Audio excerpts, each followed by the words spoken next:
Hey everyone, welcome to Happy to See Me. I'm Erika Casupanan, and you probably know me from reality TV, and now I have a podcast of my own.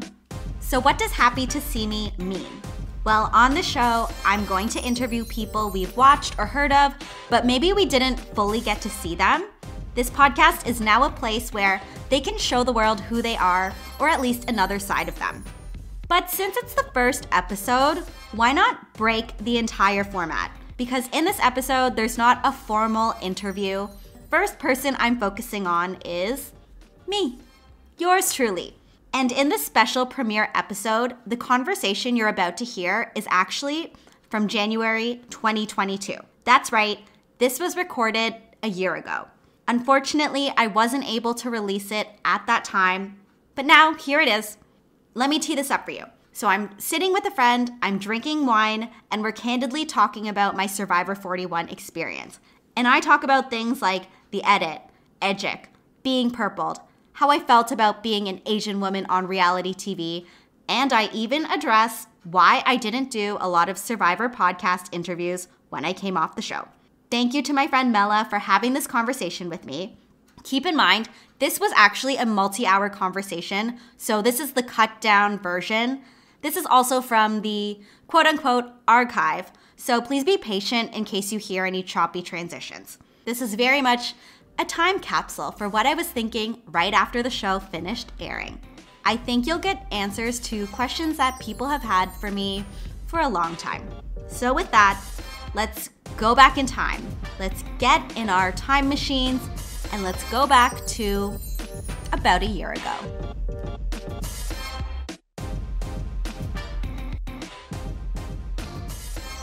I know that people are going to be interested in what I want to say about Survivor, so I figure let's get into it now. An important detail is Mela, like me, is a Filipino woman with a glass of wine in hand. Yes, very that.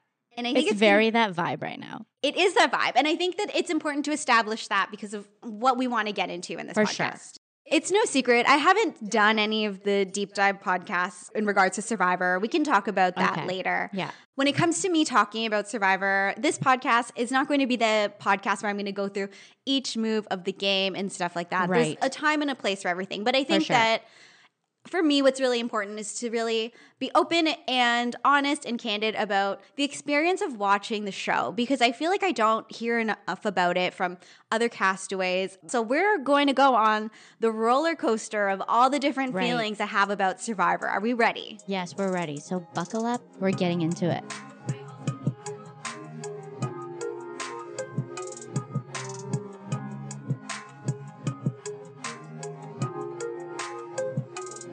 I had a confessional saying this.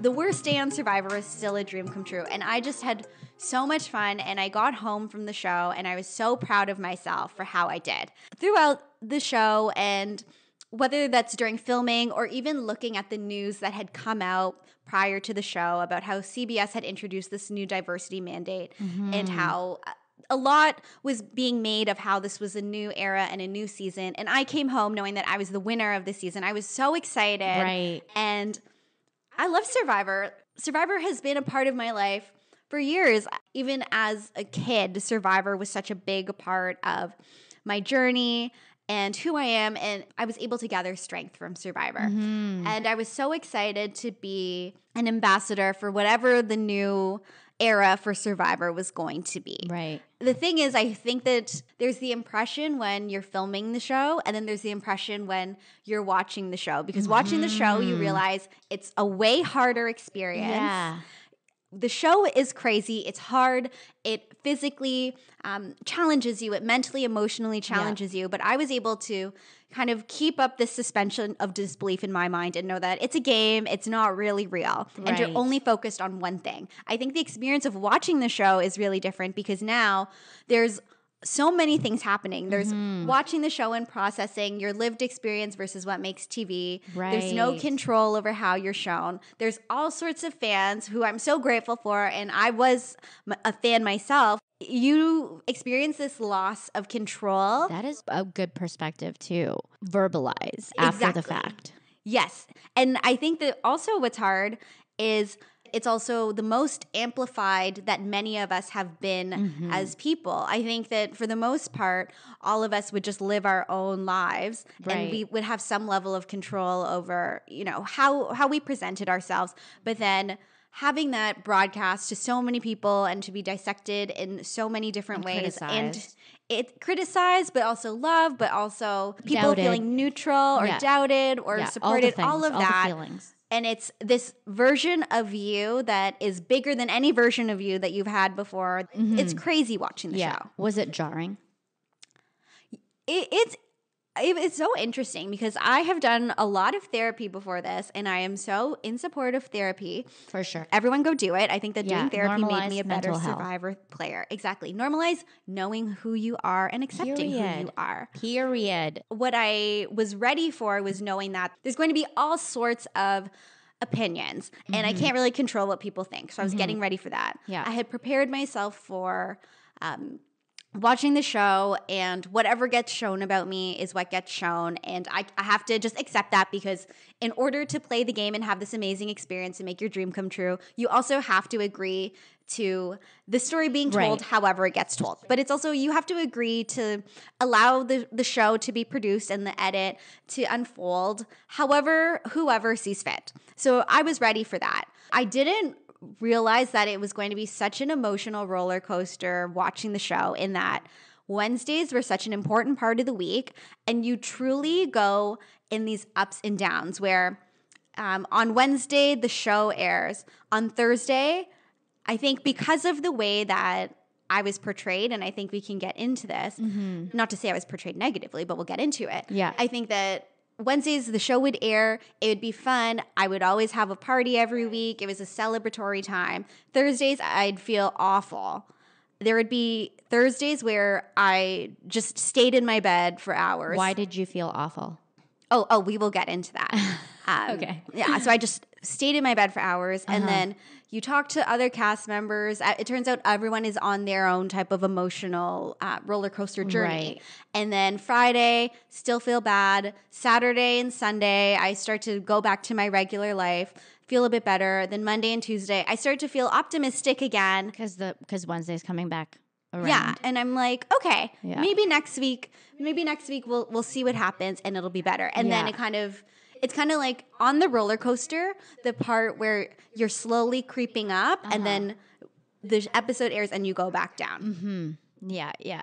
Being able to watch with family and friends was what made the experience so fun. So it was really this amazing celebration. But I'd say before I would get to the party, and then after I would leave the party, I'd be like, oh my God, what is happening? Yeah. So I feel like there'd be times where it moves so quickly, and other times where I'd think, I just want it to be over.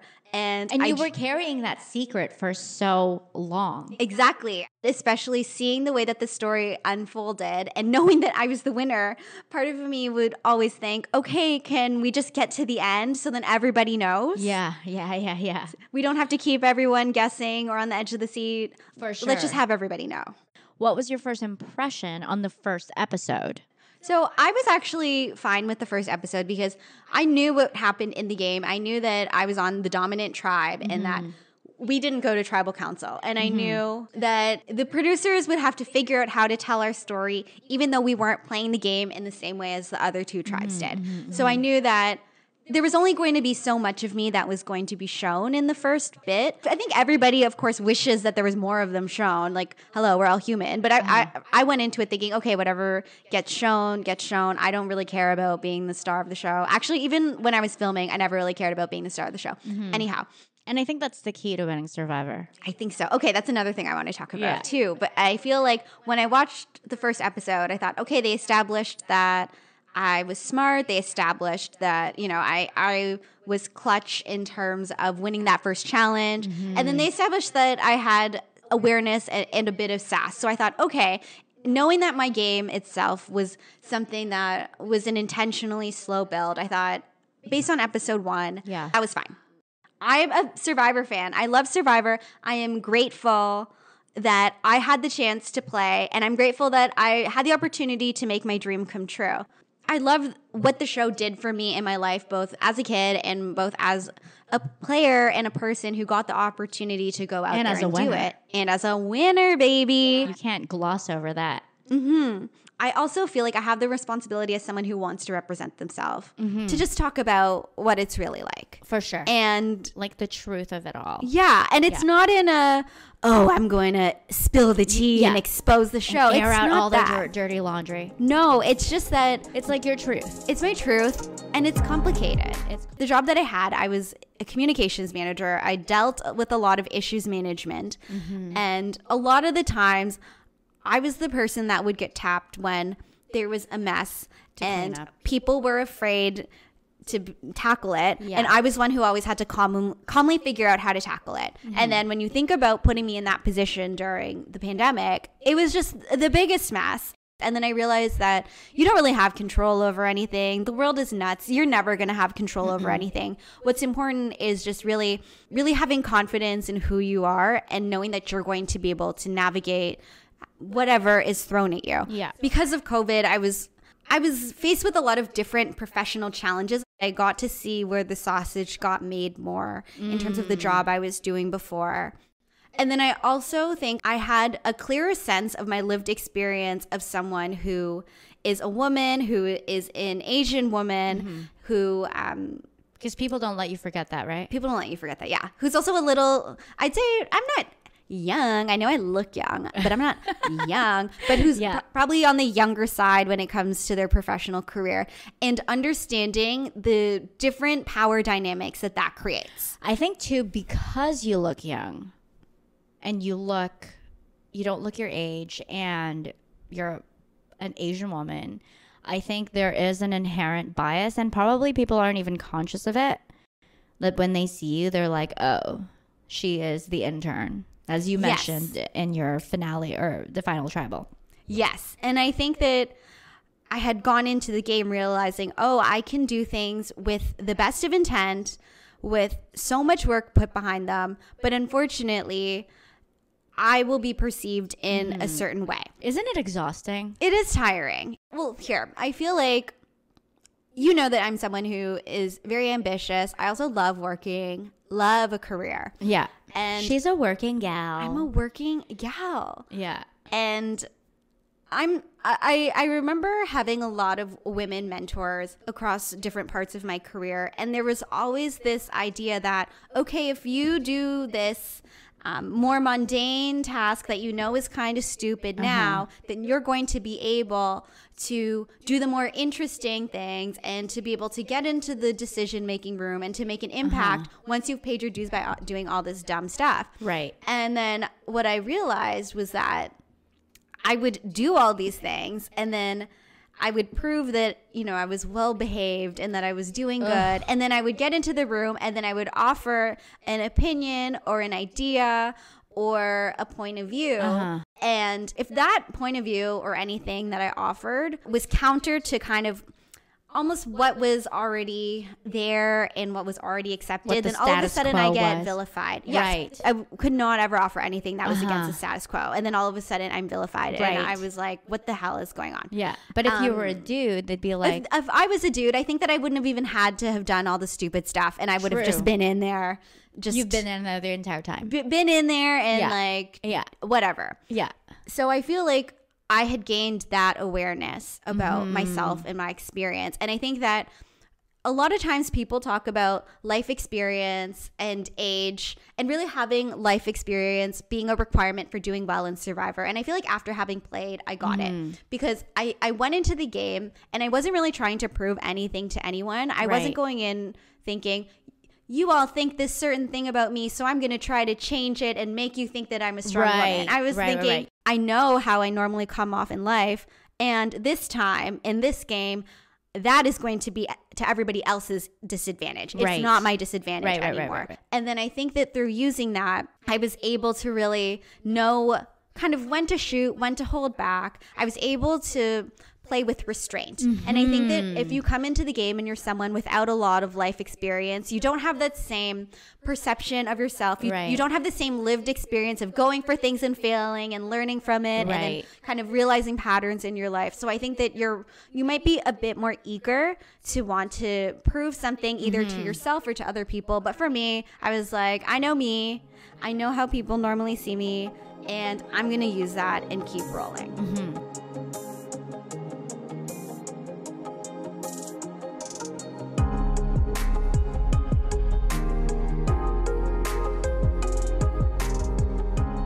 This is the thing. I think that the experience of filming the show, I had a great time, and I always went into the show just wanting to be me. I didn't really care to be a character. I think that the Erika that would have played in 2020 would have been so set on trying to really prove that POC women are strong and all of this stuff. And then this time I thought, oh, I know I am strong, so I'm not going to do that.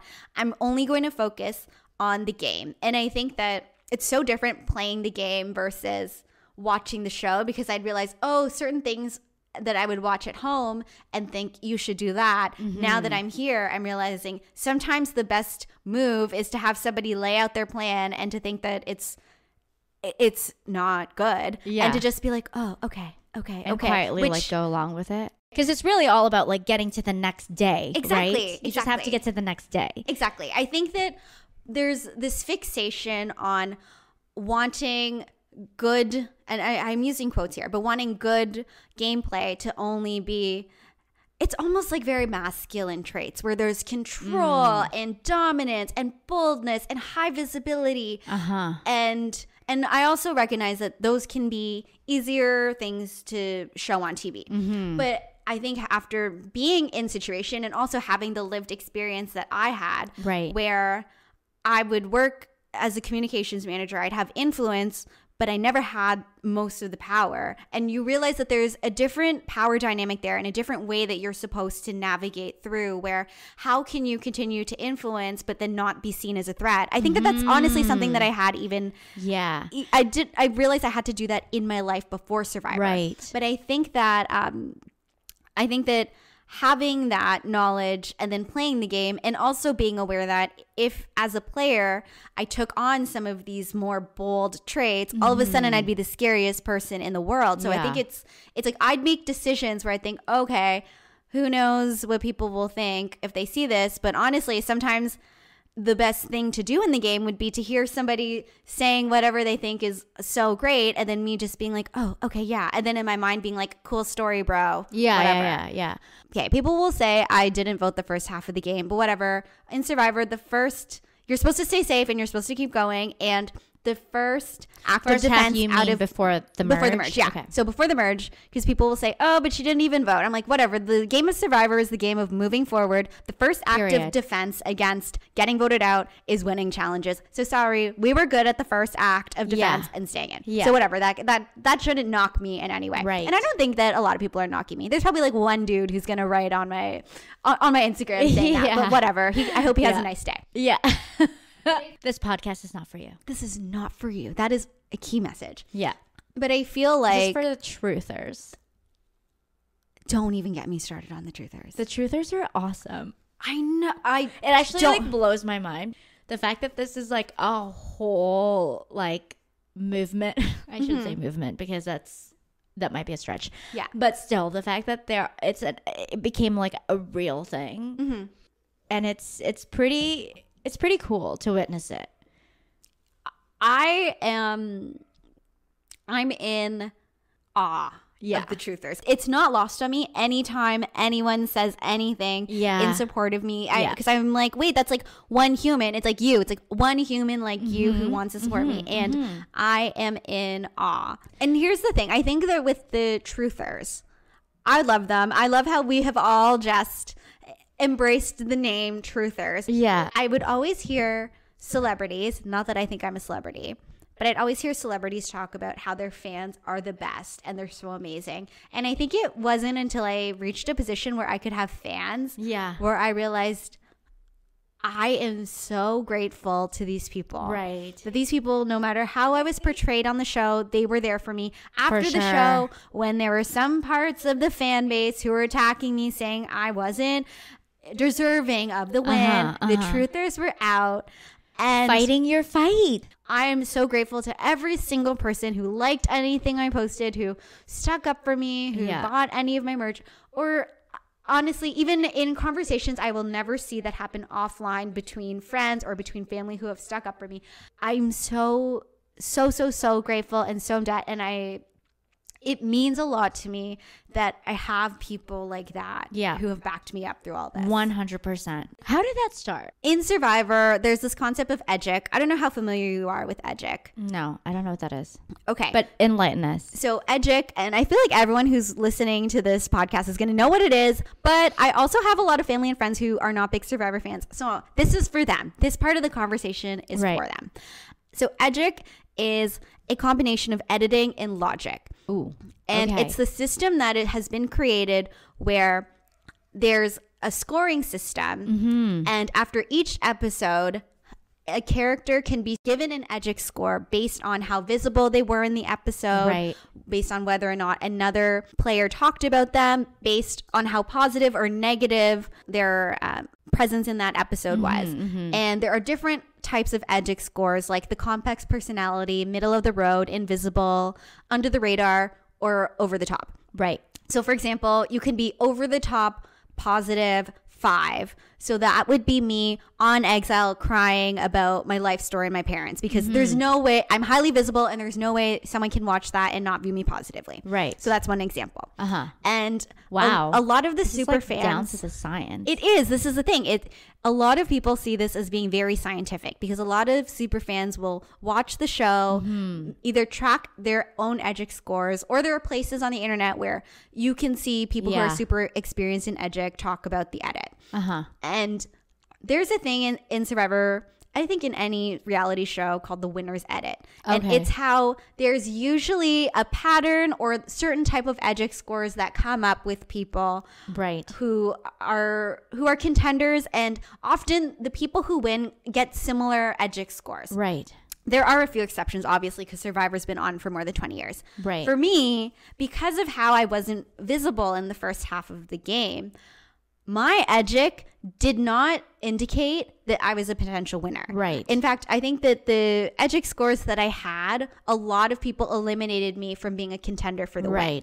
So then when we have the Erika truthers, these are people I honestly have no idea why, but I'm so grateful for them. They thought that in spite of the edit, there was still a reason to keep an eye on me and to root for me, and they just remained my fans. And they were truthers because they would be my fans, and it felt like through the first part of the game, and through a lot of the game actually, being my fan involved the action of taking defense. And that they had to really stand up for me in my edit and read between the lines.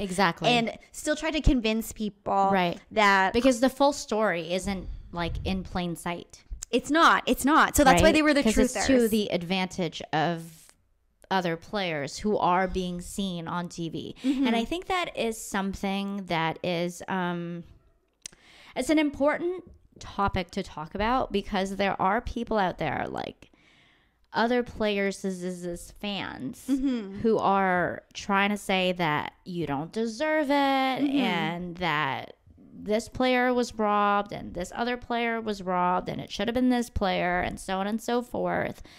But the thing is, like, at the end of the day, we are at the mercy of whoever is editing and producing the story that is the overarching story that they're trying to, like, you know, make Survivor 41 to be. Right? So what you see isn't the full picture. It's incomplete. I have so much to say on this one. I think that when I left the show, I was so proud of myself. I've had things on my Survivor bucket list, and every single one I checked off, even down to naming the Merge tribe. I was able to do that. Amazing. But real quick, let's take a break. Okay, let's get some more wine. Yeah.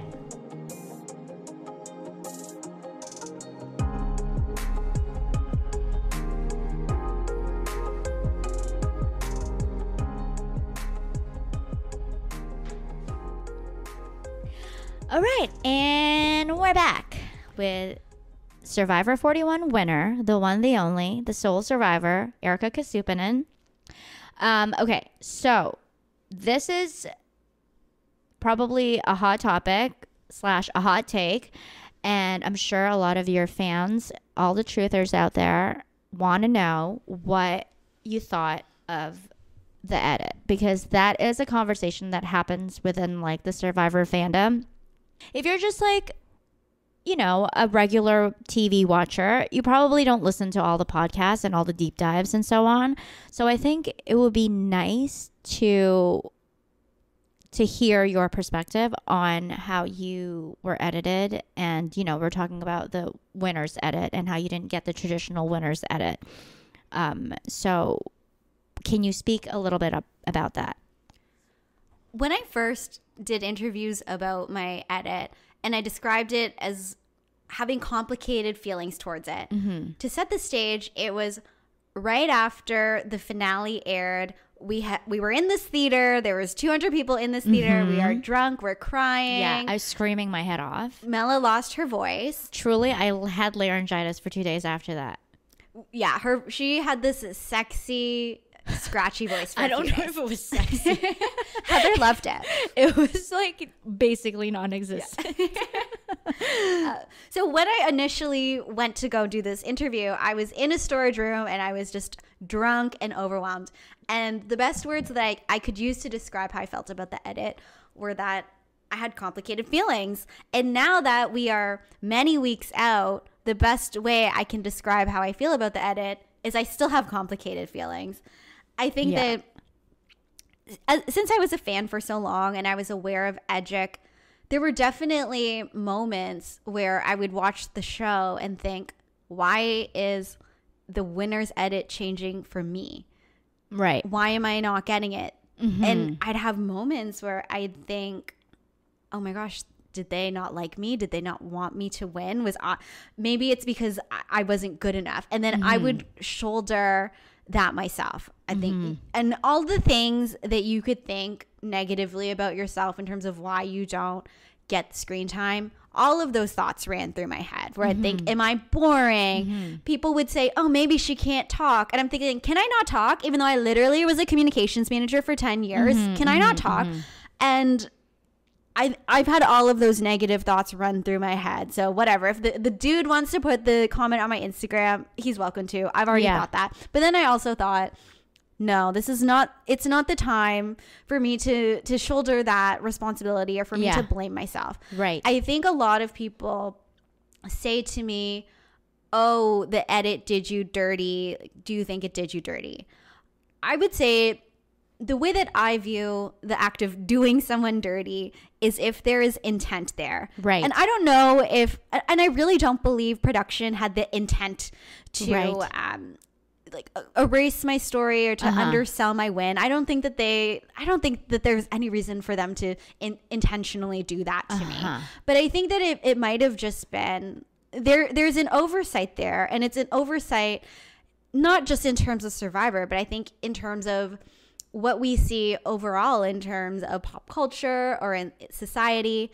And I've been obsessed with watching TV and being critical of what I've watched since I was a kid. I did a media studies program when I was in school, and it was largely about thinking critically about what we see. And I think that unfortunately shows like this can sometimes reward behavior, and by reward I mean give screen time to behavior that doesn't necessarily move you forward in the game. Right. I knew I was going to win. There was a small number of people who knew I was going to win. So I was But you didn't know how that was going to how that story or that journey was going to be told. No, I had no idea. I think that Nor did you have control over it either. Exactly. I think that I had been hopeful that there are winner edits and I'll have to get one because I'm the winner. And then to see that I didn't get one was disappointing. And like I said, I'd spend Thursdays just laying in my bed wondering why I wasn't getting the same story as winners who had come before me. Right.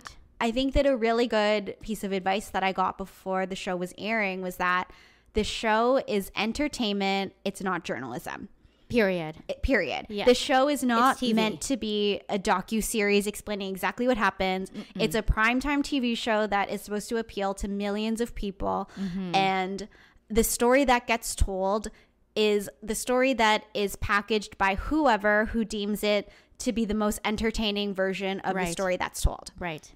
So I think in some ways I'm like, I think that Survivor and the edit are just a product of kind of a bigger problem at play in terms of how a system. It's a system. A system is a very important word here. Yeah. It's part of the system that tends to celebrate and to really prioritize certain traits that certain people can carry more easily, whereas other traits that can move somebody forward in a game like this aren't as celebrated and can be dismissed. Right. And I think that for me, knowing that you watch Survivor, and a lot of the times the people who are watching Survivor have their phone.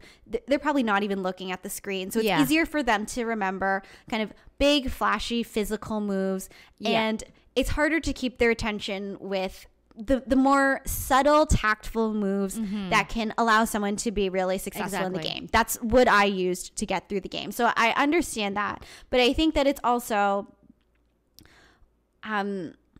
I don't know. I think for me, there's a couple things.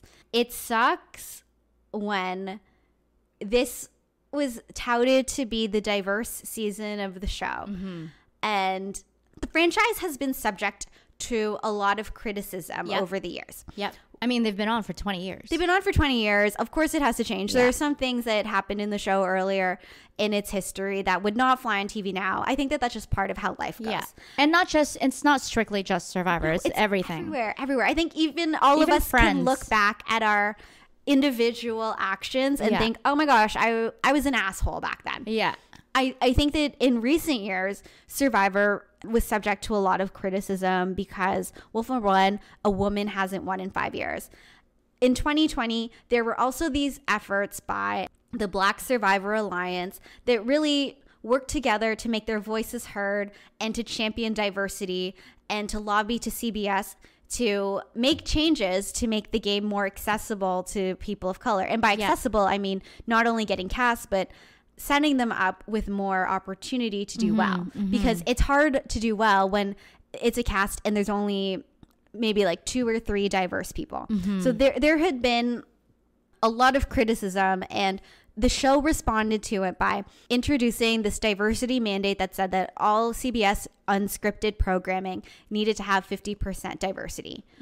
So I went home after being really proud of how I played, perhaps naively, thinking, if the network wants to respond to all of these criticisms and to be the diverse season that season 41 was touted to be, then if you look at me demographically as a winner, I am everything wrapped up in a great package. Yep. And that's not me thinking, oh my gosh, I'm the best person in the world. But I think if you look at me demographically, I check off all these boxes. Yeah, you're a woman, you're a person of color, etc. So I'm thinking, okay, even though generally women who fly under the radar tend to get under edited compared to other winners, because these values were shared and the actions were taken to demonstrate these values, I was thinking maybe it's going to be different. Yeah. Maybe we will see a new era of Survivor. It's a new era. And maybe we're going to hear the story of this woman who knows that she is often underestimated and dismissed and is actively using that to her advantage. And I'm not even saying I need to be the star of the show and all of a sudden get all the confessionals, but I think that there were specific moments in the show that I think could have been added to really flesh out my story, or to at least to more so establish where I was in the game and the relationships that I had. Yeah. So I think that, like, your relationship with Heather. My relationship with Heather. And I think that there were 2 specific moments in the show, because when you go home, you think about what do you think makes the show, right? And I knew, I'm not crazy, I knew that Luvu was winning. I wasn't expecting to be shown all that much in the first half. Yeah, but I was thinking, but even a little bit, you were pretty invisible the first half of the game. Agreed. Until you were sent to exile. And I think that again, knowing so much crazy stuff was happening on other tribes, we kept winning. We'd strategize on Luvu. Strategies would end up being inconsequential. But then I knew I was the winner, so they need to show something. So I would think, what are moments on Luvu that would be important to show for my story? So in terms of the relationship with Heather and I feel like there are 2 moments where if they showed either one of them, it would have added more to our story. So this is my second place moment for what I think they could have added. One is the first conversation that Heather and I really had where we gained an understanding of each other. And this wasn't the alliance building conversation, but it was one where we realized we had this understanding of each other as people. She and I were gathering wood and just talking about our lives. And I was telling her. Is this pre-merge? This is early in Luvu. Okay. So I was telling her, oh, you know, I am, even though I look quite young, I am a woman in her 30s and I'm not close to getting married. And people can feel a type of way about that. You are in the same position. People feel a type of way about that. And then Heather was talking about how while right now she's married and she has 2 daughters, she actually got married later in life. She did a lot of life milestones that you would expect to do with a partner. She did them on her own. And she also, growing up in the South, was subject to people kind of raising their eyebrows at the way that she decided to live her life. Right. And we had this conversation. It was essentially about just as women and marriage and fertility and choosing to do life on your own timeline, how that can feel really isolating. But at this end of the day, you just have to do what's right for you. Right. And I think it was so interesting because I am a woman of color who was born in the Philippines, living in the biggest city in Canada. And Heather is a 52-year-old mom, yet we found this common ground in this shared experience as women. Yeah. So that's my second place moment that they could have included of Heather and I. I think the easier first place moment, because I get it's, again, like a mass entertainment product. I don't know if they have time to get into the roles of women in society, so whatever. I think an easier moment they could have added, it was like a textbook, a high school lunchroom situation where the other 4 members of the tribe were in the shelter talking, laughing in Luvu. Yes, so the 4 other Luvu members were talking and laughing in the shelter. Heather and I are off to ourselves, sitting on a log, sharing a crab leg. And it's so obvious to everybody who's there that Heather and I are at the bottom. And it's almost by default, Heather and I also grew our friendship because we were just hanging out with each other because all the time everyone was hanging out without us. And I remember we were sitting there eating this crab leg, just kind of looking at them and then looking at each other. And I remember saying, okay, Heather, do you want to go kill it at the merge? And she said, let's do it, girl. How great would that have been? Yeah, because I mean, I feel like they could have done so much more with like revealing your alliance and how that developed, because Heather got really far and yet I didn't know very much about her because she didn't have that many confessionals. She was rarely on screen. And when she was, it was like, you know, someone throwing her under the bus and she had to like try and save herself. I agree. I mean, you really didn't know very much about her story. And I felt like she was very like demunitized. She's a stay-at-home mom from South Carolina. And that was all they said about her. I remember coming home over the summer before the show aired. Heather would ask me, do you think I'm going to be purple? What do you think my edit will be? And I'd say, oh, but based on Edgic and the system, since she's my main ally and I'm the winner, they have to show her. They have to show my main relationship. Turns out I was naive. That's not what happened. What is purple? Being purpled is a term within the Survivor community because in season 21, there was a contestant named Kelly who had purple hair. There were 2 contestants named Kelly, so she became Purple Kelly. She quit the show halfway through the merge, and legend has it that production was so angry that she quit, they edited her and essentially erased her from the show. And there's a lot of funny articles online about just the funny ways that they edit her out of the show. Even though it's not funny, it's sad. But then since then, Survivor fans have called people who have been basically invisible on the show as being purpled or getting the purple edit. Right. So Heather and I, in the first half of the game, would have received the purple edit. I'd say Heather is aware, and it's unfortunate that she was purpled throughout most of the game. Yeah, and everyone will agree with that. Yes. Which is so unfortunate and so unfair. Yes. So it's kind of funny that I, as a winner, have purple hair because when I was invisible the first half of the game, people were drawing conclusions between my purple hair and Kelly having purple hair, and maybe having purple hair is the kiss of death if you want any screen time on Survivor. Right. So it was important for me to say that I've avenged Purple Kelly. Yes. Yes. Shout out to Purple Kelly. Mm-hmm.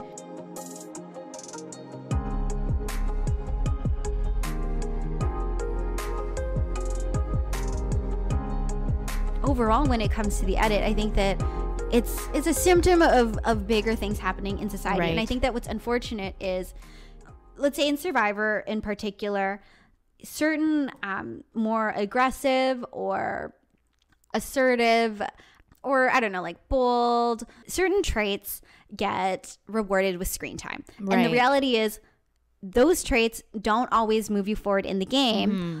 And not all of those traits can be worn by all of the people who are in the game. Right. So for me, and it was something that I was aware of during the game, is based on my life experience, is if I become too assertive, then I'm very scary. Right. So unfortunately, for me to move forward in the game, there would be moments where I'd have to kind of, people would tell me things and I would look down and look around and say, okay, I think like, yeah, I like, okay, yeah, okay, like, yeah.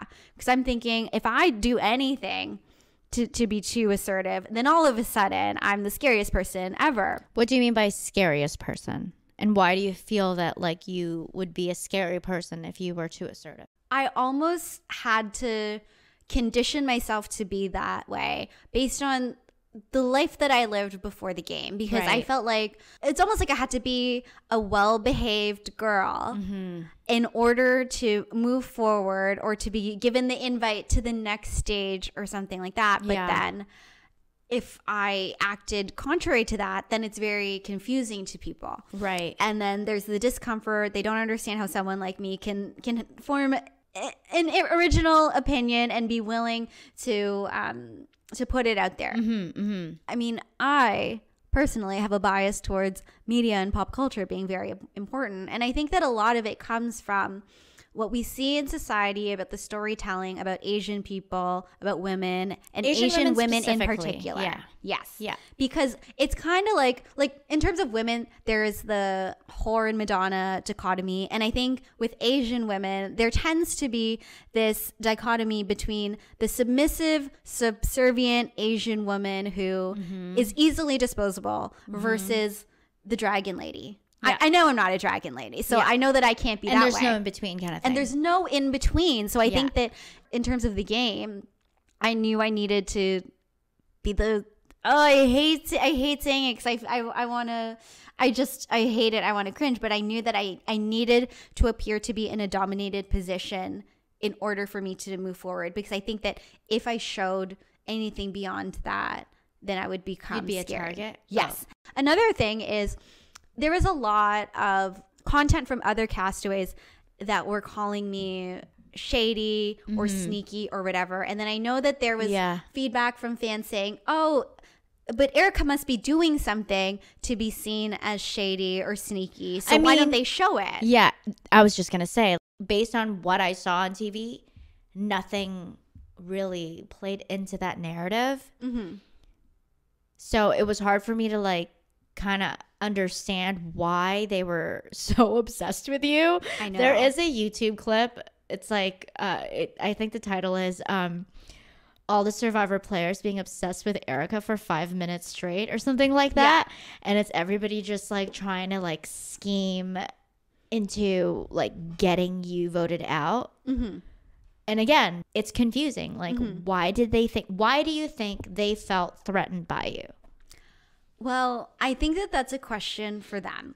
True. Because I wasn't doing anything shady. I think. Do you think it's like being in the situation that you were, subjected to, being in the game? Do you think it was like an over analyzing of the situation, and they just needed to project their fears and insecurities onto you? I think that because for me, I needed to go into the game and I needed to assess what's the dynamics with all these different personalities that are here. And what I quickly diagnosed when I was on Luvu is there are a lot of people who are very big personalities who really want a lot of they want a lot of attention. They want a lot of Screen spotlight time, on them. Not even screen time, but I think naturally in life, there are people who probably want to command a lot of attention. Right. Extroverted people. But I think there's a difference between extroverted and also wanting to command a lot of attention. Right. And I mean, it's reality TV. They want to attract these kinds of people. Of course. So when I see that happening, for me, I think I am not going to get into the fray. I'm going to be very stay under the restrained in what I say. I'm going to fly under the radar. Right. So I think that potentially it could have been everybody kind of taking one course and then me taking the other. That could have been scary.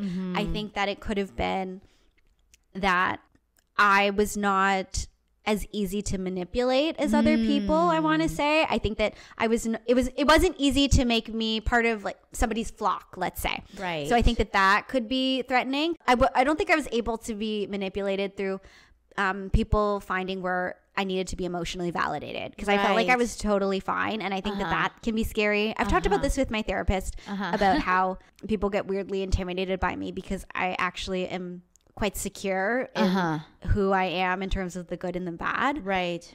And who knows, it could also be like internalized perceptions that people have about someone like me. Right. So who knows? Yeah. I think it's a question for them. And at least from my point of view, I wasn't really doing anything to be shady. I think that people were just obsessed with me for no reason. Obsessed with you for 5 minutes straight. Actually, not just 5 minutes. It went on and on and on and on and on. It went on. Can we circle back to how Asian women are edited in pop culture in general? Because I don't know if you finished your thought, because I think I interrupted you. No, especially on Survivor. I'm sure there's someone who has pulled up these stats, but it's not often that Asian women even get past the merge. Right. And then this is Survivor knowledge that I don't have. Yes. Yeah. It's not often that they get past the merge. In terms of Filipino women, prior to me winning, the furthest that a Filipino woman has got, and I know who it is, it's Gabby. And I feel like she came 6th or 7th. And Gabby, I'm so sorry, I cannot remember offhand the placement you got. But basically, I'm the Filipino woman who's gone the furthest. And I'm also the second Asian woman who's ever won in the 21 plus year history of the show. So normally Asian women don't move forward. And I really think that in the early days of the show, the way that Asian women were edited was pretty par for the course in how you see Asian women edited or portrayed across pop culture, right? Yeah. There's either Asian women who are shown to be too meek or Asian women who are shown to be too domineering. Right. It's important what we see in media, because then that creates, and it also continues how we view other people and ourselves and too. ourselves. And ourselves. And I think that that's also what I brought into the game with me, because I am aware of being an Asian woman, and not just an Asian woman, a Filipino woman. Yeah, because there is a specific expectation with being a Filipino person as well. There is. It's a lot of intersectionality here, and I can understand why there's such complex feelings about the edit and just in general existing within the pop culture realm, because let's face it, you're within that ecosystem now.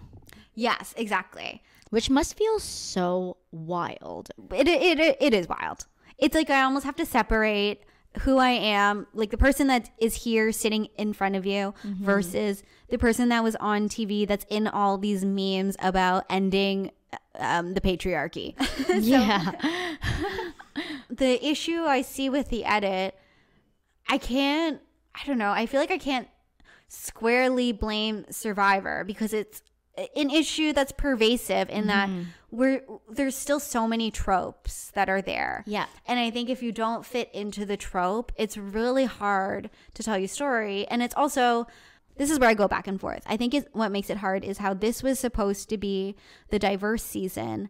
And I wish that the complexity of the life experience I bring in could be shown more in the diverse season. But also at the same time, I'm like, Survivor is a show that is just trying to get ratings, and it's not like an after school special. They actually have no responsibility to educate us. Exactly. It's a TV show. Yeah.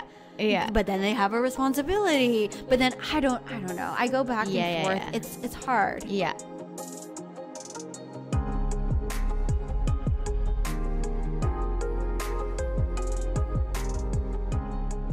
In all fairness to CBS and Survivor, your edit wasn't terrible. Like, you weren't portrayed as like an awful person. If anything, it was more confusing that they were so obsessed with you that they wanted to like get rid of you because they didn't show any shady behavior really, or even if they could, like, it didn't truly come across as that shady. Maybe that one moment when Deshaun was trying to like swayed everybody to throw the challenge and vote you out. Yeah. I mean, so that specific moment, I feel like I've talked about it in other interviews, but I think that was a moment where, to make this story and to introduce Deshaun and I's relationship, it was manipulated a little bit to be more exciting than it was. Yeah. Because what actually happened is Deshaun comes to me with a plan to vote out Sydney, and I say yes. Right. But I understand, sure, the show wants to make it seem like it's a different and there are higher stakes and it's more exciting than it is. I know that I talked to you after watching the show, and as someone who knows me, it, like, let me know if you agree. It seemed like unnatural for me to seem overeager like that. Like, it didn't seem real. No. But it's weird seeing that was my first introduction to the audience, but whatever. Yeah. But I think that, I also recognize, I signed the contract. I say they can portray me however they want. Right. And they have all this footage of me 24/7. I was there for 26 days. Yeah. They could have easily made me look like a dum-dum. Instead, the content that they showed of me was quite positive. So, of course, I'm going to be grateful for that. And I think that they showed me as being a reliable narrator. Yeah. And they showed really... And in saying that, because you did give such good confessionals, I'm confused as to why they didn't use more of that. I know. Considering you were the winner. Like, it is so weird. It's so weird. I know. I don't know if this is like a hot take, but a lot of the really poignant moments within this season was the story of like the Black Alliance and how that fell apart and so on and so forth and whatnot, and how it started, how it came about. And also, I feel like a lot of the people within that Black Alliance got a lot of airtime, and I'm not trying to say that they shouldn't have. And it was beautiful. It was a beautiful moment, especially after, 2020 was so hard. I think it's unfortunate that it's very much like, yes, we're talking about diversity and we're including, Black stories and Black voices, and that's great. I just found it strange that you and Nasir, and I guess Jeannie, were kind of like... And Ricard were not included in those conversations. And in saying that, I think your fans and a lot of Survivor fans as well are probably wondering, during that moment, and we can't not bring it up, during that moment when Liana was making this impassioned speech about being a woman of color and existing in a world that is challenging, you weren't really participating within that conversation based on what we saw on TV. So can you speak on that? Like, were you included during that moment?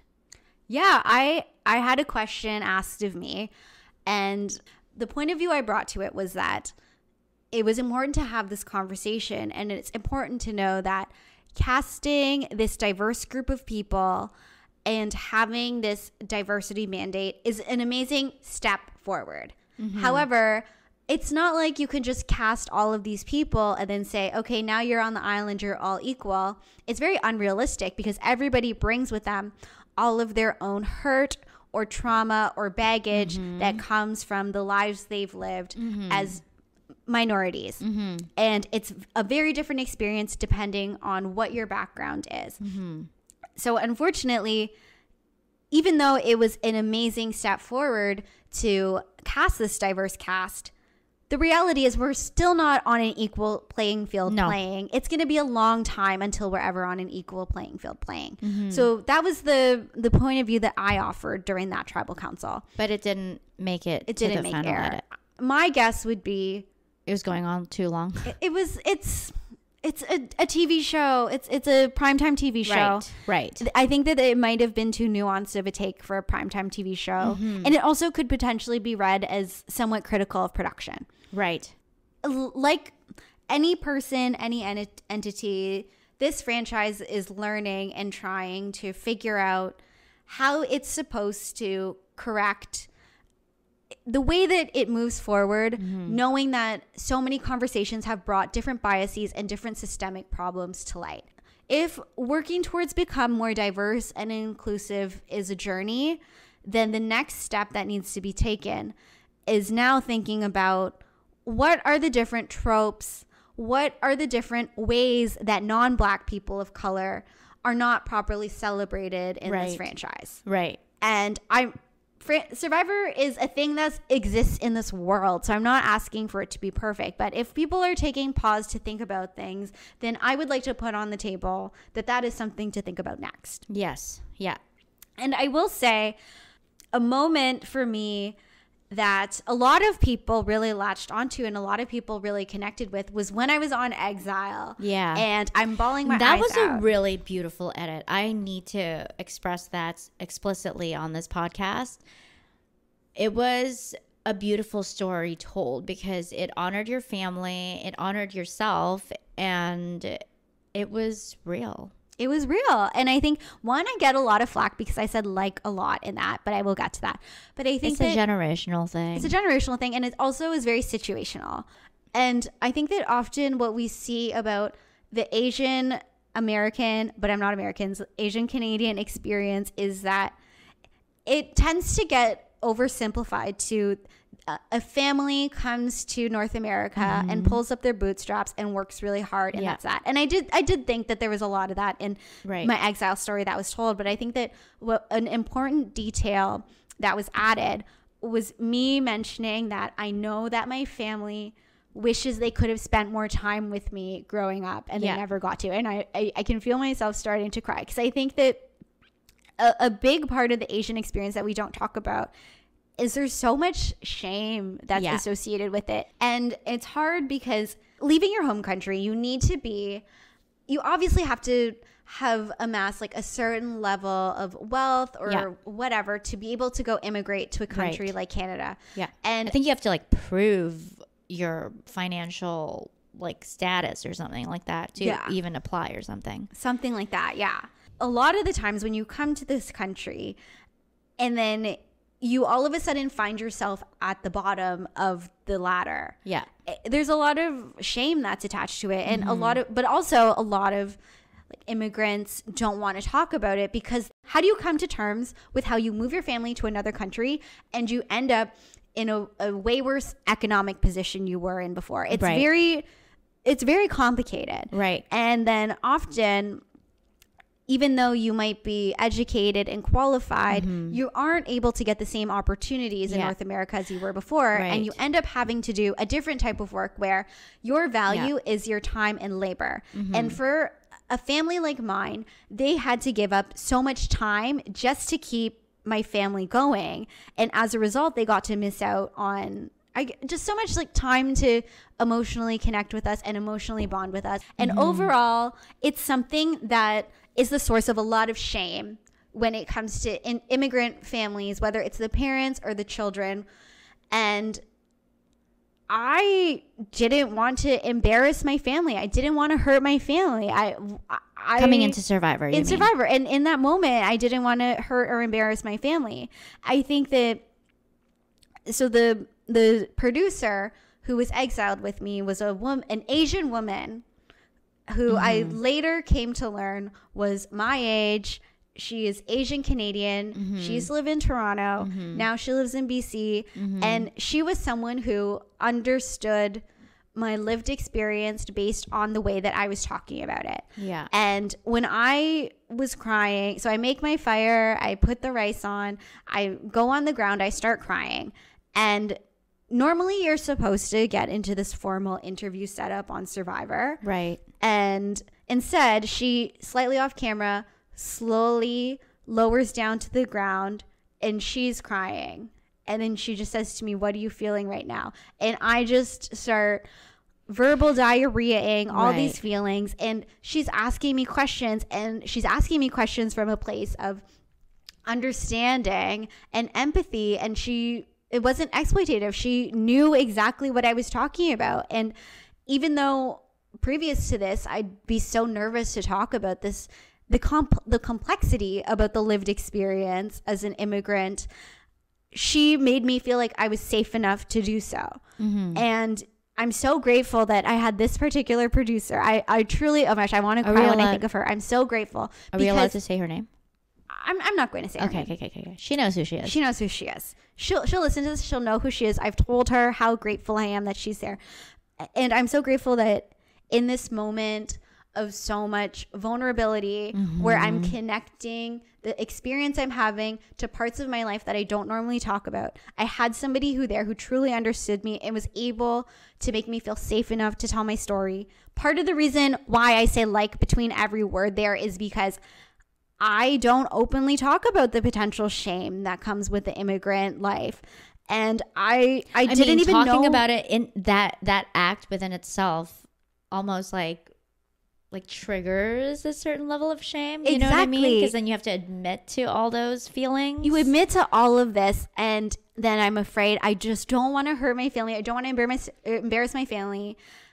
And this is how I'm feeling. And she just made me feel like it was valid. It was valid. Hearing that aspect, which could be small to a lot of people who didn't have this lived experience, but to people who did, but hearing me talk about, I know my parents wish they could have spent more time with me than they did. Yeah. Like, that's so important that made it into the show. Yeah. And so many people connected to that. And I got so many people reach out to me. And that only was possible because I had a producer on the island with me who was like me. Yeah. And what I want is for other people to be able to have that experience. And when we talk about the importance of the representation behind the camera, that's what we want. That's what it means. That's what it means. It's to have someone who truly knows our stories and knows how to tell it. And that is dignified. It's dignified, and they can create these beautiful moments of connection.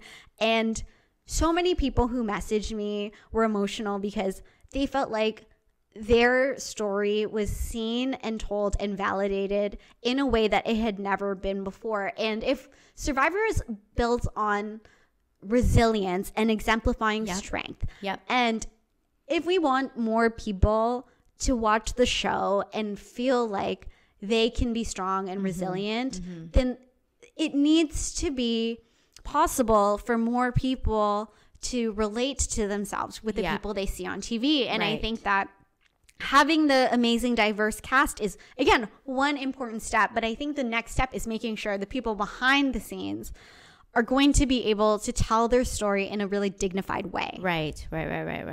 So moving forward, what do you think, and not just Survivor, but like the industry at large, what do you think would be a good step forward if we're going to talk about changing the way women and women of color are seen, or even just people of color in general are seen? Like, what do you think the next step forward would be?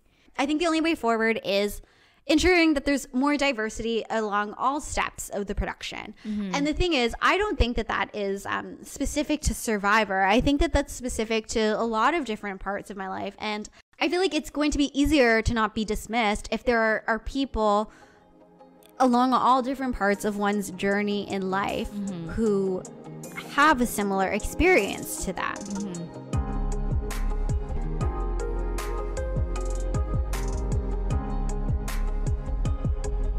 Why do you think you were under-edited? Well, I think that an important thing is Survivor is a marathon, not a sprint. And I went into the game preparing to run a marathon, but often the sprints are the easier stories to tell on TV. And I recognized, I don't know, it's like they just need to figure out whatever the story they need to tell is that is relevant to that specific episode. So I think that for whatever reason, probably all of the marathon running I was doing was just not as, I don't know, exciting as the sprints that were happening. True. And I think that, I don't know, it's a decision perhaps made from an entertainment perspective, but then what we saw this season is then people were like, wait, now the story doesn't make sense. Right. So, right. I don't know. I mean, it was very clear that there was more focus on certain players, but like, do you think that maybe perhaps they didn't know how to portray your story? I mean, I don't know every single person who's worked on the show, but I think that that's where having different perspectives inputting into how the show is edited and what ends up being the end product that's distributed, it makes a difference, right? Right, of course. And I think that if you don't have those lived experiences being all these different identities, whether it's gender or it's race, then I think it's easy to fall on the tropes that we get subjected to in pop culture. I know that there's a lot of effort to change that, but I think that it becomes ingrained, our understanding of different people with different identities. Maybe whoever was editing it were making subconscious choices without realizing. That's the thing. I don't think that there was any Malicious intent to erase my pregame or anything. But I also think that even as women in general, women can either be good, but then good can often be dismissed as being boring or passive, or they could be bad. And then when you're bad, you are manipulative and deceitful and domineering. And I think that the way that I approached the game, I didn't exactly fit into either of them. But I think that maybe it was easier to put me into one of them. Something that I felt a lot is it me? Do I not fit into the world? Is the world not built for me? Or am I doing something wrong? And that's why I kind of hit obstacles or ceilings or dead ends when I move forward in life. And I just, it's not your individual fault. A realization I had that validated this for me.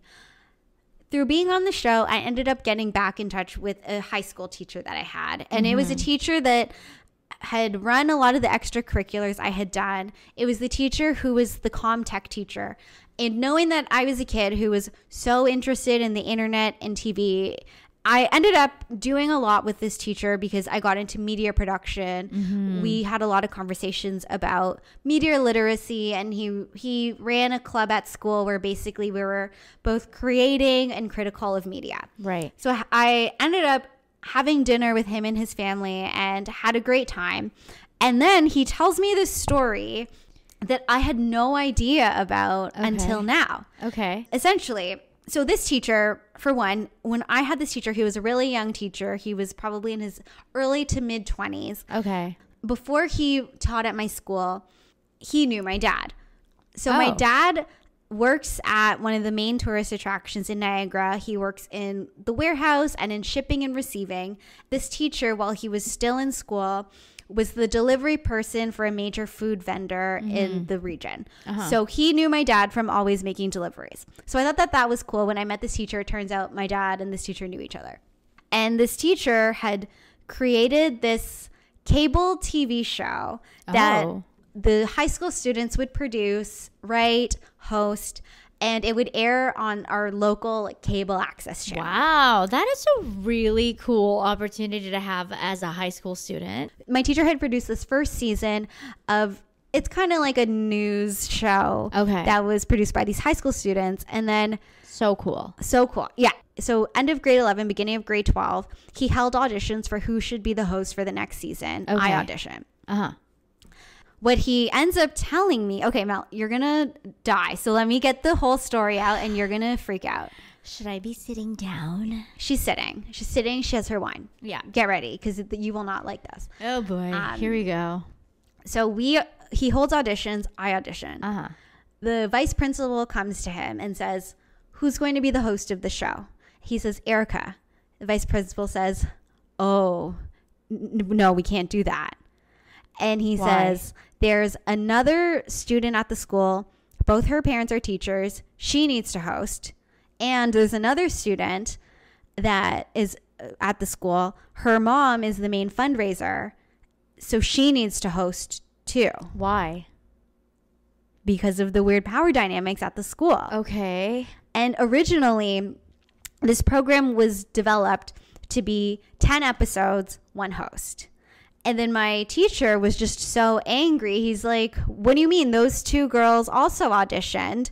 Erika was the best person. She's the one who should be hosting. And it ended up creating this huge conflict between my teacher and the vice principal, and ended up ruining the relationship because my teacher, he just couldn't understand how unfair this was. Right. I had rightfully earned the opportunity to host these 10 episodes. Right. And he was being told, no, it has to be this way. And for him, what my teacher couldn't wrap his head around was that I applied, I auditioned, I was the best. And then also he remembered my dad, who was this kind, nice, hardworking man who was trying to do good by his family. Even though my teacher at the time of meeting my dad was this young guy, my dad always treated him so well. And he's thinking, it's not fair that this girl and her dad are getting fucked here. Because my dad would never think, nor was he ever in the position to try to swing his weight around to make something happen for me. If anything, he was very much the type of person who wanted us to have this work ethic. And my teacher has since told me that this was actually the most triggering experience of his educational career. He's now a vice principal himself. He's had to go to a lot of therapy. He didn't have the words at the time to understand what this was, but he now understands it to be white privilege. Period. So what ended up happening is this teacher fights for me as hard as he can, but also keep in mind, I think that this is his first or second year as a full-time teacher. Right. He is standing up for me. He also is cognizant of if he stands up for me too much, he doesn't want to create negative consequences for me between the vice principal or the other teachers at the school. Both of the other girls. And the other girls. Who want the job. Exactly. And also both of those girls were nothing but nice to me in high school. Okay. So honestly, like, no hate to these girls. And what ends up happening is instead of the 10 episodes with one host, the format of the show changes to 3 20-minute episodes, each hosted by the three of us. Okay.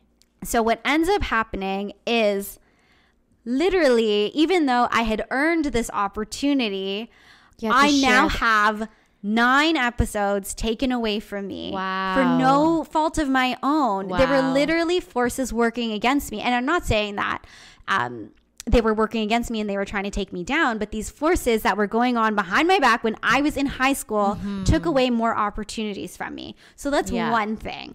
Another thing is I reached a fork in the road where I could decide between choosing to focus on broadcast journalism or choosing to focus on multimedia design, so web design, graphic design, etc. And I remember part of my decision making was I did the one episode of the show. I don't know if I'm that good at it, so maybe I should go do the more behind the scenes stuff. Right. So imagine what could have happened if I actually got the full opportunity I earned and did the 10 episodes. Exactly. I could have had a real difference in the life that I chose. This thing that could have been seen as so innocent by these parents actually created real impact on the path that I ended up choosing. There are consequences to things like this. Oh my gosh. And the other thing is we talk a lot about how minorities need to be exceptional to get their foot in the door. Whereas you can't just be good. You have to be like so much better than good. You have to be so much better than excellent. Exactly. And even then, you only get half of the rewards. Exactly. If that. And in this case, I must have been so exceptional at this audition for this teacher who is new and was the one with less power in this power dynamic to go to bat for me. And still, I only end up with the same opportunity as 2 other people who also tried out and weren't as good. Yeah. And the light bulb just clicked to me. Yeah. It's not my fault. Wait, did you just find this out I after just found out you had dinner with him recently? Yes. I had this dinner a few weeks ago. I never knew about this. I went... And how many years ago was that? I think it was in 2016 2007-ish. That's insane. And I just thought I hosted the one episode. Maybe I was good for TV. Maybe I wasn't. I had no idea that all this was going on behind my back. It turns out it actually traumatized this teacher. And then I'm thinking, it all of a sudden clicked. I'm not crazy. It's not me. The world is not set up for certain people to be successful. Period. It's not. It's set up with all these barriers for other people. And I think that this story is just a clear story where it clicks for many people. Yes. It's a microcosm of a grander thing. For sure. It's almost like we don't want to believe that race is a limiting factor. Right. I want to believe that that's not a thing. And it is. But and it sucks when you have to admit that to yourself, even as a racialized person. I don't want to admit that. I want to think that what I bring to the table is enough. Right. And it sucks because it's not. It's not. And I think another thing is those are only the things that we know about. I think about in high school specifically, I tried out for a lot of things. I got a lot of things and I didn't get a lot of things. Right. And then it makes me wonder, I was ready to accept, okay, maybe I wasn't good at this and they were better. Right. But now I wonder, were there other things that I could have gotten that I didn't have the opportunity to get because simply because the decision maker wasn't willing to stand up for me? When I think about the purpose of this conversation and what I'm trying to achieve with this podcast, I'm not here to change minds. Honestly, if you listen to this and you say, maybe the common denominator in these situations is you. Yeah. Then honestly, it's not for you. You can write something negative on my Instagram and I hope you have a great day. It's not for you. Yeah. I think that if there's somebody who didn't have the lived experiences we had, I'm hoping you at least just don't dismiss what we're saying outright and you are willing to take pause and think, now this is a new perspective. Maybe I need to apply this new perspective to my life and to areas where I'm a decision maker and I have influence. Right. I think mainly what I want to achieve here is there are people like us. They don't necessarily have to be Filipino or women. Right. But there are people who probably feel like the world it's not set up for them and they are marginalized. And I want to tell them, you're not crazy. You're not crazy. The world is fucked up. The world is messed up. It's not fair. Sometimes the existing systems are not built for everybody to have an equal amount of success. Right. And you're not alone. You're not nuts. I see you. I don't know what change I can offer you. All I can offer to you is to validate your feelings. Valid. Yeah, it's valid. Your feelings are valid and you are not the only one experiencing them. Part of me, I can't blame Survivor for not knowing how to tell that story. Exactly. I can just, now that I'm talking to you and having this conversation, I can tell that story for myself. At the end of the day, I am so grateful and so happy that I was on Survivor. I got so much. I am so touched because I have received so many crying selfie videos of people reacting to me winning. It's so many people who have never seen people who look like themselves win on TV. And I want to cry thinking of it because me just doing what I needed to do, I was able to have people finally have images of themselves that are amplified to millions of people like them winning. And it's not lost on me. I'm so grateful that I'm able to do that. Yeah. But I think at the same time, I have a responsibility to those people to just share how I'm feeling.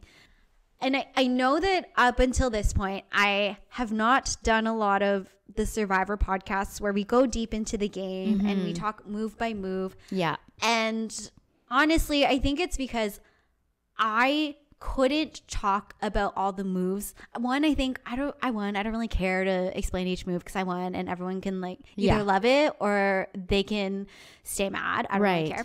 But I couldn't see myself talking about the game in detail because I had this burning desire to share how I felt about the edit and my life experience. And I don't think I could have sat there for hours talking about the game if I didn't talk about what I actually wanted to say. Yeah. And then I thought, oh, why don't I go on the existing podcast and share how I feel? But I think that it's so important for me to have talked about it on my own terms. And I think talking about my experience before, during, and after the game with someone like you, who is my friend, who knows me and understands me, and also from an intersectional identity point of view, you are also a Filipino woman. It just made sense to me to be able to have this conversation with somebody who understands it. And I will say, of Survivor podcasters, including a very popular Survivor podcaster who has been so generous and gracious and has invited me to talk on the podcast about my season or the next season. It's me. It's no disrespect to this person, because they have been nothing but so generous to me. I just needed to talk about how I feel on my own terms. And I'm hopeful if people in the Survivor community listen to this and they're still interested in talking to me and inviting me on, and who knows, maybe if they invite me on and it's a different conversation than the usual post-game conversation, hopefully we'll be able to talk. I mean, I don't want to say right now I say yes to everything, but I talked to a psychologist about how I was feeling after the show, and what she identified for me really clearly is you're not going to be able to talk about the minutia of how you made a decision at the final 7 if you're not able to talk about all of these things that you got off your chest. And I feel really relieved, and I feel really happy that I was able to talk about all of these things, not only with a Filipino woman, but with a friend. With a friend. With a friend on my own terms, with wine. I have a question. Yes. Let's just say, hypothetically speaking, that you got the quote-unquote winner's edit. Do you think that you would have different feelings about this whole thing? It's hard to say because it's all hypothetical, and because I haven't seen what my hypothetical winner's edit would look like. I think I could have felt different, because I think that it would have meant that Survivor is walking the talk in terms of the new era. It's walking the talk in terms of the diversity mandate and these diverse values that it was talking about in the summer before we filmed the show, when there were these diverse mandate changes announced. And also, when you look at how the show was edited and how there were different choices in terms of dialogue added to signal that it was a diverse show. For example, Heather had a confessional where she shared that she wasn't aware that Deshaun was bringing this baggage into the game as a black man. And then there was a pause, and then she said, I want this season to make a difference. That is intentionally added to signal to the audience that the season is making a difference. So I think that if I had that traditional winner's edit and I had the winner's edgic, then I think that the show would have gone further along in its journey to truly be inclusive and to champion diverse storytelling. Now, do I totally hate the show and want to burn it down? No. One, I would not be a millionaire if it weren't for the show. Period. USD in Canada, baby. Yes. And also, I wouldn't have the platform. I don't think anyone would be listening to this podcast at all if I wasn't on the show. So I'm grateful for everything the show provided for me. I think that where I'm at now is the show that aired is what aired. I can accept that. I'm going to use what I learned from that. If there's any ask that I have for the show, it's to really keep moving forward in terms of your journey towards more diversity. You had this more diverse cast this season. You didn't exhibit the same tropes for African Americans in the way that they were showed on the show before. Keep going, keep getting better. I know that at this point, Survivor 42 has been edited. It's ready to go. It's ready to air in the spring.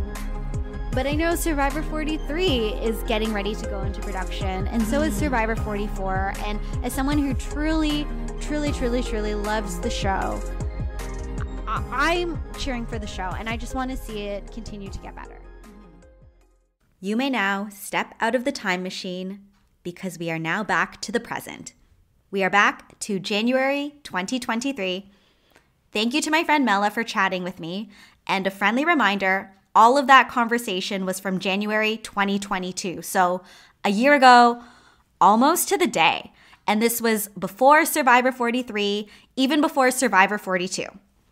And I was nervous to release these candid thoughts a year later, especially because now that more time has passed, I feel like I have so many more thoughts, and who knows, maybe I can talk about them in a future episode. When I pulled this episode out of the archives and I revisited this recording, I just remembered how passionate I was about sharing these stories because I thought there's somebody listening who can relate to what I'm saying, so I really hope that this resonates with somebody. And to be honest, after everything and not being able to release this last year, it kind of took the wind out of my sails in terms of the show and talking about my game in depth. So I hope that this answers some questions that people had. So there you have it. And now, no more going back in time because we are looking at the future. This is not a one and done episode. This is not a one and done podcast. There is more podcasts to come. Future episodes of Happy to See Me will be interviews, and I'm talking to people who you might have watched or heard of. And now, when I talk to them, I hope you get to see another side of them. And I'm so excited about the guests I've lined up because I think there's going to be some familiar faces. I hope that you will follow along. If you have any comments about today's episode or anything, you can actually reach out to me via the podcast's Instagram account. We will be on Instagram at Happy to See Me Pod. I will link that in the show notes. And please feel free to follow me and follow Happy to See Me Pod so you will be in the know about upcoming episodes and upcoming interviews. Thank you so much for listening to that, truly. I hope that you will follow along on this journey. Thank you so much, and I'll talk to you next week.